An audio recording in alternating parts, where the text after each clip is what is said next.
Well, we can't really be thinking that using the same coaching methods that we have for the last, 60 years is a good idea with, I mean, that like nothing has changed. Mm, mm.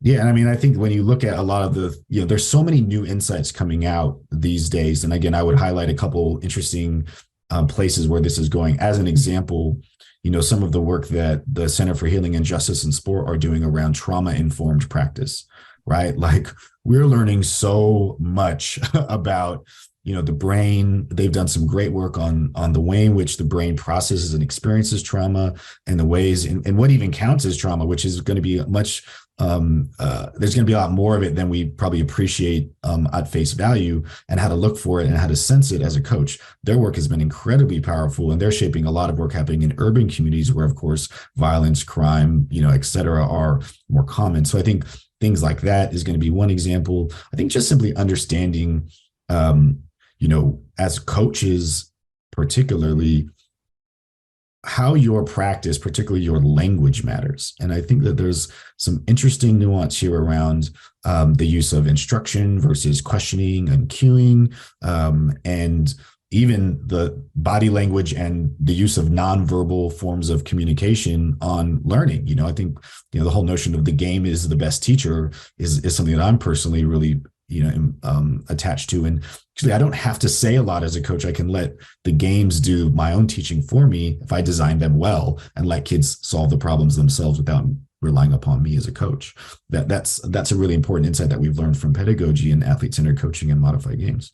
What do y'all think of that too? As the information age is exploding and we're producing more research and more discourses and ways of talking about sport in particular, and it's not just limited to maybe techniques or tactics, but things like trauma and healing.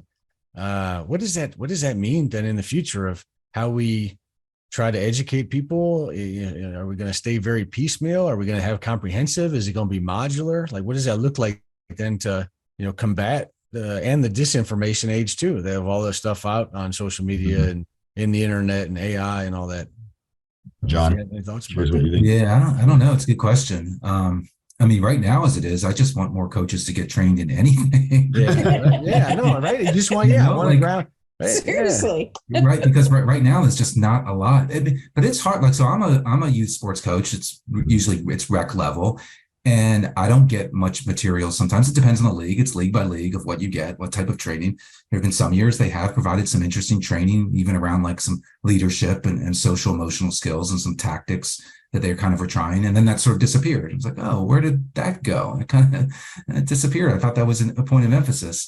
And there's so many resources out there as well. You could go to YouTube, even though it's not necessarily the best. There are new, apps, say like Mojo. And I've, tried Mojo for like some of my practices. And then sometimes it's like, my kids can't really keep up with the skill level of what I'm seeing here.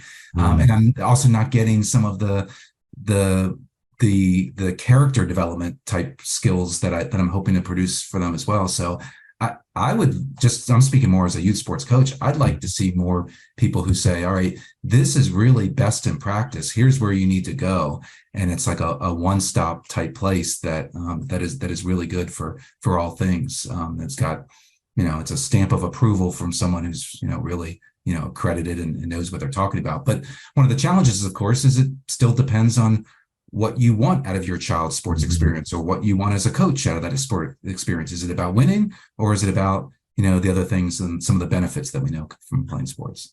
Yeah, I actually have strong thoughts on this in the sense that, so like if we separate the funding question, okay, and we separate the training question, which I think after sort of like minimal introductory training that's mandated, I think when we think about the coach development ecosystem, that's where the shift happens, right? And the coach development ecosystem is the way in which we engage coaches in the learning experience on the ground, on the job.